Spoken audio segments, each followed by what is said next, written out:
Casey Caps wants to know, what are your thoughts about wrestling at the Chase? You talked about St. Louis earlier, man, and you got The the the greatest. It was just tough though because it was an hour long show, two interviews, and then two matches, Mhm. and it's in front of like literally less than 100 people, and it's Sunday morning. You've been out all night long. Sometimes I flew in from like Atlanta, flew in from Portland, Oregon, wherever I was, just to be on the show. But tell you that wrestling in St. Louis was huge. I mean, that's how Jim Hurd. He was a station manager at KPLR. That didn't really qualify him as a wrestling expert, but somehow he convinced someone that it did because the show was that popular. I think it was the first show to ever be sponsored by McDonald's. Wow. It was huge. The rating was unbelievable, and I think it was nationwide, wasn't it?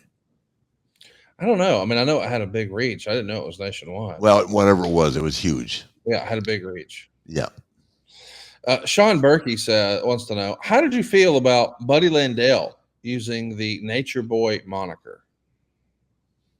I didn't mind it at all. I feel bad that Buddy never.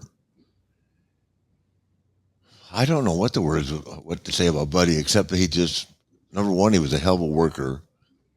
Number two, I don't know how it got away from him, but I wasn't bothered by that.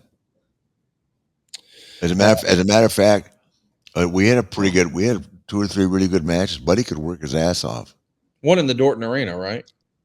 There and a couple other towns I can't remember, but yeah, Buddy could really work. I worked with Buddy in San Juan. That's first time I met Buddy. Buddy could work though, and I liked him as a person. So you never know what these guys. You know what happens at the end of their career, and they do these things where they.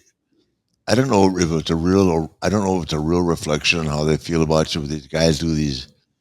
They're so hard up to do one of these to make 2,500 or whatever they make doing these shoot interviews. Yeah. And I think he cracked on me one time, but it's like Shane Douglas cracking on me. Who is Shane Douglas? Does that make sense? Yeah. He made a living on doing it, but who is he? As we discussed, Casno and I discussed that last week.